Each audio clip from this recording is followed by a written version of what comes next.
Baik, selamat malam Ibu dan teman-teman. Terima kasih telah menyaksikan video ini. Kami akan mempresentasikan hasil dari kelompok kami. Kepada teman Winda, saya persilahkan. Di sini kami membahas tentang pseudoprime. Untuk yang pertama, masuk kepada definisi 1. Misalkan B adalah bilangan bulat positif, jika N adalah bilangan bulat positif komposit dan B pangkat N kongruen B modulo N, maka N disebut bilangan prima semu dengan basis B. Kemudian di sini ada lemma 1. Jika D dan N adalah bilangan bulat positif sehingga D membagi N, maka 2 pangkat D kurang 1 membagi 2 pangkat N kurang 1. Di sini kita buktikan karena D membagi N, terdapat bilangan bulat positif T dengan DT sama dengan N, dengan mengatur X sama dengan 2 pangkat D dalam identitas X pangkat T kurang 1 sama dengan X kurang 1 dikali X pangkat T kurang 1 plus X pangkat T kurang 2, dan seterusnya. Kita temukan bahwa 2 pangkat N kurang 1 sama dengan 2 pangkat D kurang 1 dikali 2 pangkat D kali T kurang 1, dan seterusnya. Akibatnya akan menjadi 2 pangkat D kurang 1 itu membagi 2 pangkat N kurang 1. Kemudian di sini ada teorema 1 yang berbunyi terdapat banyak sekali bilangan prima semu dengan basis 2. Di sini kita buktikan dengan menunjukkan bahwa jika R adalah bilangan prima semu ganjil terhadap basis 2, maka M pangkat 2 M sama dengan 2 pangkat N kurang 1 merupakan bilangan prima semu ganjil terhadap basis 2. Karena kita mempunyai setidaknya satu pseudoprime ganjil ke basis 2, yaitu N0 sama dengan 341, kita akan mampu membuat bilangan prima semu ganjil yang tak terhingga banyaknya ke basis 2 dengan mengambil N0 sama dengan 341 dan NK plus 1 sama dengan 2 pangkat NK kurang 1. Untuk K sama dengan 0, 1, 2, 3, dan seterusnya. Semua bilangan bulat ganjil ini berbeda. Karena N0 lebih kecil N1, lebih kecil N2, lebih kecil seterusnya, sampai dengan NK lebih kecil NK plus 1, lebih kecil seterusnya.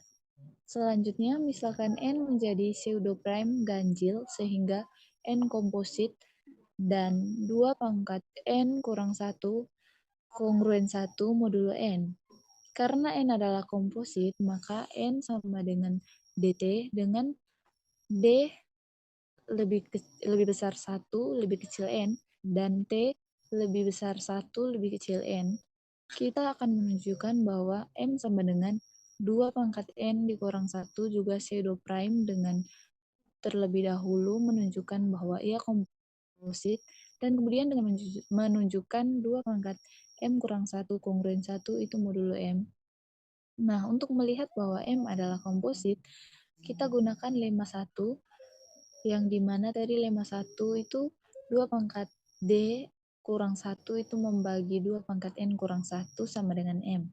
Untuk menunjukkan bahwa 2 pangkat M kurang 1 kongruen 1 modulo M, perhatikan terlebih dahulu bahwa karena 2 pangkat N kongruen 2 modulo N, terdapat bilangan bulat K dengan 2 pangkat N kurang 2 sama dengan Kn. Karena itu, 2 pangkat M kurang 1 sama dengan 2 pangkat N kurang 2 sama dengan 2 pangkat Kn. Melalui lemma 1, kita mengetahui bahwa M sama dengan 2 pangkat N kurang 1 membagi 2 Kn kurang 1 sama dengan 2 pangkat Kn kurang 1 sama dengan 2 pangkat M kurang 1 kurang 1. Oleh karena itu, 2 pangkat M kurang 1 dikurang 1 kongruen 0 modulo M. Jadi bahwa 2 pangkat M kurang 1 kongruen 1 modulo M dapat disimpulkan bahwa M juga merupakan bilangan prima semu dari dasar 2.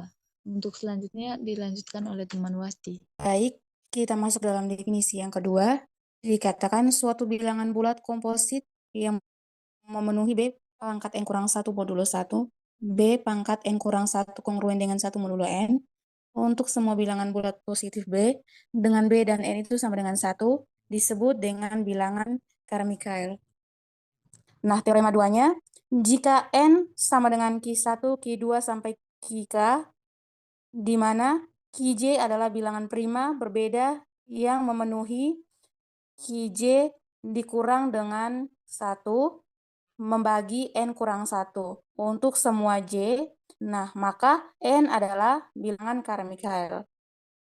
Pembuktiannya, bukti, misalkan B bilangan bulat positif dengan B dan N itu sama dengan 1, kemudian B dan Qj itu sama dengan 1, untuk J sama dengan 1, 2, sampai dengan K, dan karenanya, berdasarkan teorema kecil Fermat, B pangkat Qj kurang 1, kongruen dengan 1 modulo Qj, untuk J itu sama dengan 1, 2, sampai dengan K, karena Qj kurang 1 Qj kurang 1 membagi N kurang 1, untuk setiap bilangan bulat J sama dengan 1, 2, sampai dengan K, ada bilangan bulat Tj, dengan Tj-nya itu Qj kurang 1 sama dengan N kurang 1.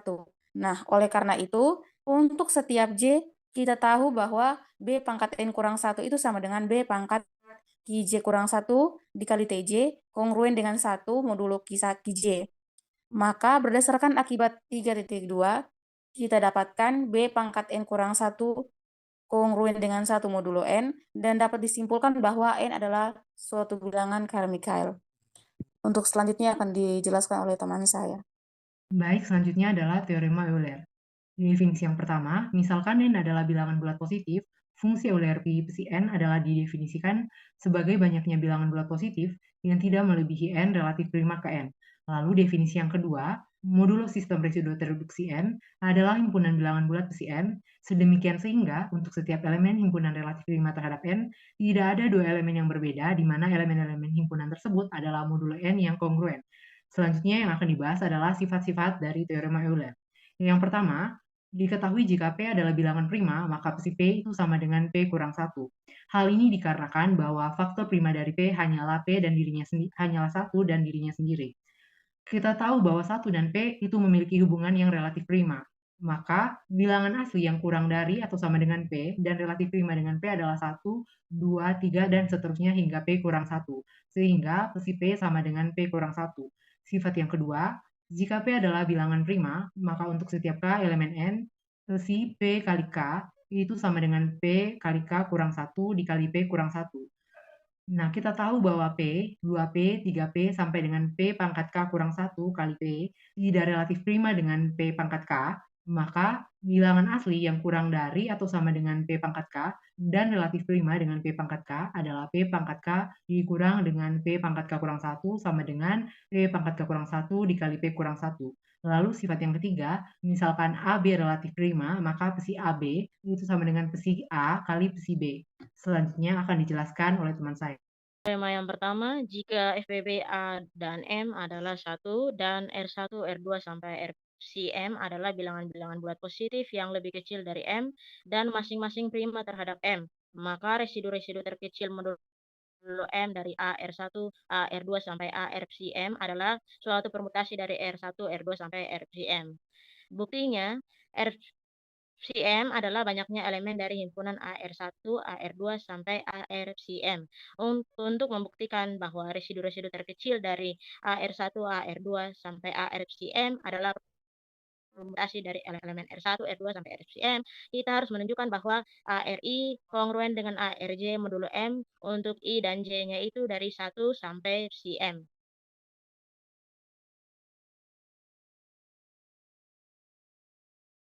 Serta masing-masing harus ditunjukkan prima terhadap M.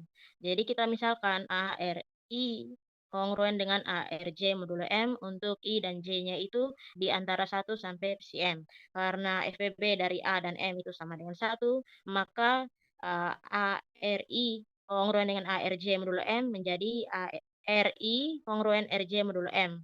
Karena RI dan RJ adalah residu terkecil modulo M, maka RI sama dengan RJ. Karena kita dapat ARI kongruen ARJ modulo M dan RI sama dengan RJ, ini berarti bilangan-bilangan di dalam AR1, AR2 sampai ARCM itu tidak kongruen dengan modulo M. Sekarang akan ditunjukkan AR1, AR2 sampai ARCM masing-masing prima terhadap M. Kita misalkan bilangan prima M merupakan faktor persekutuan dari ARI dan M. Untuk I-nya itu 1 sampai Cm. Maka P membagi ARI dan P membagi M. Karena P membagi ARI, maka P membagi A dan P membagi RI. P merupakan faktor persekutuan dari A dan M atau dari RI dan M. Hal ini tidak mungkin karena RI itu adalah residu-residu terkecil modulo M dan FBB A dan M itu sama dengan 1. Maka kita dapat FBB ARI dan M sama dengan 1 untuk I-nya itu 1 sampai Cm. Teorema yang kedua, teorema Euler. Kita misalkan M bilangan bulat positif dan A itu bilangan bulat dengan FBB A dan M itu sama dengan 1. Jika Cm nyatakan banyaknya bilangan bulat positif yang lebih kecil dari M dan prima terhadap M, maka A pangkat Cm sama dengan A pangkat Cm kongruen 1 modulo M.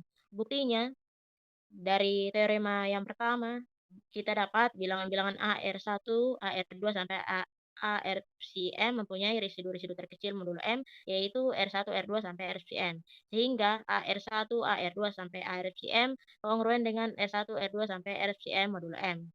Kita kelompokkan A-nya sehingga A dipangkatkan Cm dikali dengan R1, R2 sampai RCM kongruen dengan R1, R2 sampai RCM modulo M. Karena FPB dari R1, R2, Cm dan M itu sama dengan 1, maka kita dapat kesimpulan A dipangkatkan Cm kongruen 1 modulo M. Selanjutnya contoh soal akan dijelaskan oleh teman saya. Baik, selanjutnya agar kita lebih memahami tentang teorema Euler, saya akan mencoba membahas tentang contoh soal dari teorema Euler. Yang pertama, tentukan digit terakhir dari 7 pangkat 100. Nah, untuk menentukan digit terakhir itu sama seperti kita mencari sisa bilangan ketika dibagi dengan 100. Lalu di sini kita akan menggunakan teorema Euler-P. Sebelum kita menggunakan teorema Euler-P, pada awalnya kita cari dulu nilai dari mohon maaf sebelumnya, untuk menentukan digit terakhir itu kita sama seperti mencari sisa bilangan ketika dibagi 10.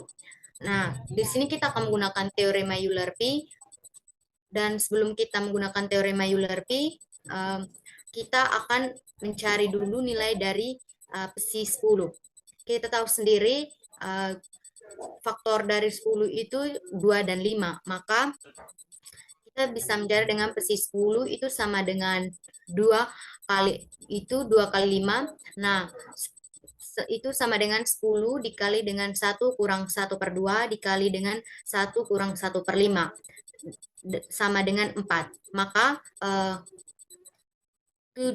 7 pangkat pi per 10 itu sama dengan 7 pangkat 4. 4-nya itu didapat dari nilai psi 10, yang mana 7 pangkat 4 itu kongruen dengan 1 modulo 10. Lalu kembali ke soal, yaitu 7 pangkat 100. Kita tahu sendiri 7 pangkat 100 itu sama dengan 7 pangkat 4 dikali 7 pangkat 4 dikali pangkat 25 itu, dan tadi kan 7 pangkat 4 itu sama dengan 1 modulo 10, maka 7 pangkat 4 itu kita ubah jadi 1, jadinya 7 pangkat 4 kali 25 itu kongruen dengan 1 modulo 10. Dengan demikian, digit akhir dari 7 pangkat 100 itu adalah 1. Lalu contoh yang kedua, pertanyaannya itu berapakah sisa pembagian dari 5 pangkat 1000 oleh 18?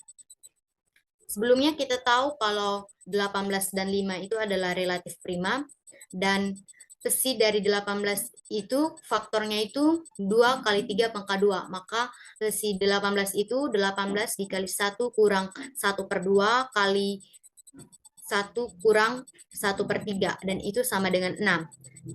Maka kita bisa peroleh bahwa 5/6 itu kongruen dengan 1 modulo 18.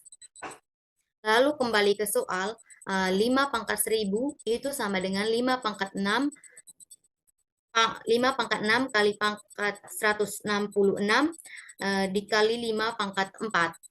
Lalu 5/6 itu sendiri kita tahu kalau itu kongruen dengan 1 modulo 18. Berarti dari 5/6 kali 166 kali 5/4 itu sisa 5/4 modulo 18. Dan 5/4 itu sendiri itu sama dengan 625. Jadi 5/4 modulo 18 itu kongruen dengan 625 modulo 18. Lalu 625 ini dibagi 18, maka sisa dari 625 dibagi 18 itu sama dengan 13. Jadi 625 modulo 18 kongruen dengan 13 modulo 18. Di sini kita bisa tahu bahwa sisa pembagian dari 5/1000 oleh 18 itu sama dengan 13. Itu saja presentasi dari kami. Sekian dan terima kasih.